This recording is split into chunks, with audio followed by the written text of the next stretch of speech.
జఫర్గఢ్ మండల కేంద్రంలో మొక్కజొన్నలు మరియు వరి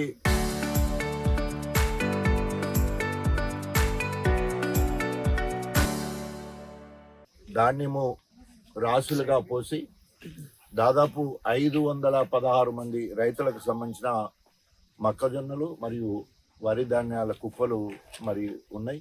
ఇప్పటి వరకు పట్టుమని మేజ్ అంటే మొక్కజొన్నలు ఇప్పటి వరకు 4 లోడ్లు మాత్రమే పోయినాయి. 5వ లోడ్ కోసము బండి వస్తుందని ఎదురు చూస్తూ ఉన్నారు. వరి ధాన్యాన్ని అంటే వరిని ధాన్యాన్ని ఇప్పటి వరకు కొననే లేదు, కాంట పెట్టలేదు, బార్దాని లేదు, వాహనాలు లేవు, మిల్లర్లో తాళాలు వేసుకొని లోనికి రానివ్వట్లేదు వాహనాలను. ఈ పరిస్థితి తెలుసుకొని ఆకస్మికంగా ఈ సెంటర్ను కొనుగోలు కేంద్రాన్ని సందర్శించాలని రావడం జరిగింది.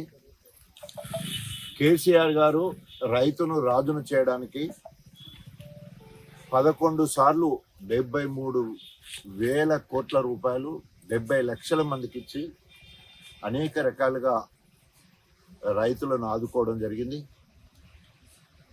మన ప్రాంతంలో దేవాదుల, తెలంగాణ మొత్తంలో కాళేశ్వరము, పాలమూరు రంగారెడ్డి, ఇతర ప్రాజెక్టుల ద్వారా దాదాపు 2,38,00,000 ఎకరాలలో మరి పంటలు పండిస్తే ఇప్పుడు రైతుకు సంబంధించిన సంక్షేమ పథకాలన్నీ కూడా ఎత్తివేయడం జరిగింది. రైతును రాజును చేయాలని, రైతు ఆత్మహత్యలు నివారించడానికి కేసీఆర్ గారు ముఖ్యమంత్రి అయిన తర్వాత అనేక రకాలుగా మేధావులతో, వ్యవసాయ శాస్త్రవేత్తలతో రైతు ఆత్మహత్యలు నివారించాలంటే ఏం చేయాలి అని ఆలోచించినప్పుడు రైతులకు సాగునీరు అందించాలి, రైతులకు సహాయం చేయాలా, రైతులకు సకాలంలో ఎరువులు ఇవ్వాలి, నాణ్యమైన విత్తనాలు ఇవ్వాలి, పండిన పంటకు గిట్టుబాటు ధర ఉండాలి. ఆ రకంగా రైతును ఆదుకోవాలని కేసీఆర్ గారు ఆలోచించి రైతు బంధు పేరు మీద 70 లక్షల రైతులకు 73,000 కోట్ల రూపాయలు వేయడం, రైతు ఏ కారణం చేతనైనా చనిపోతే 5 లక్షల రూపాయలు ఇవ్వడం, రైతుకు సాగునీరు అందించి మరి గొప్పగా వారి ఇష్టం ఉన్న పంట వేసుకునే విధంగా పంటలు పండించడం. ఈరోజు తర్వాత రైతుకు గిట్టుబాటు కోసం కేంద్ర ప్రభుత్వంతో మాట గిట్టుబాటు ధర కల్పించడం, కరోనా సమయంలో కూడా రైతులను మరి ఆదుకోవడానికి కొనుగోలు కేంద్రాలు మరి ప్రారంభించి సమర్థవంతంగా నడిపిన పరిస్థితి మనందరూ కూడా తెలుసు. ఈరోజు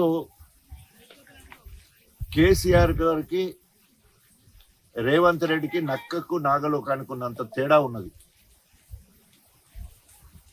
ఒక పక్క రోమ్ తగలబడిపోతుంటే రాజు పిడేలు వాయిస్తూ ఉన్నట్టు ఇలా రేవంత్ రెడ్డి రైతులు అష్ట కష్టాలు పడుతూ ఉంటాయి, రైతులు అరిగోస పడుతూ ఉంటే రైతులను ఆదుకునేది పోయి ఆయన మరి వెకిలి చేష్టలు, వెకిలి మాటలు చేస్తూ ఉన్నాడు. ఇవాళ సీఎం రేవంత్ రెడ్డి సంతకానికే విలువ లేదు. రైతు ధాన్యాన్ని మొక్కజొన్నలు కొనాలంటే బ్యాంకుకు అష్యూరెన్స్ ఇవ్వాల్సి ఉంటే ఆయన సంతకం పెడితే ఈరోజు ఆయన సంతకానికి కూడా విలువ లేదు. క్యాబినెట్ ఆమోదం కావాలని మళ్ళీ ఫైలు వెనుకకు పంపించిన సందర్భం. దాదాపు ఈ వేసంగి పంటకు గాను 2 కోట్ల గన్నీ బ్యాగ్స్ అవసరం ఉంటుందని చెప్పేసి టెండర్ పెడితే ఇప్పటి వరకు 6 లక్షల గన్నీ బ్యాగ్స్ మాత్రం ప్రొక్యూర్ చేయడం జరిగింది.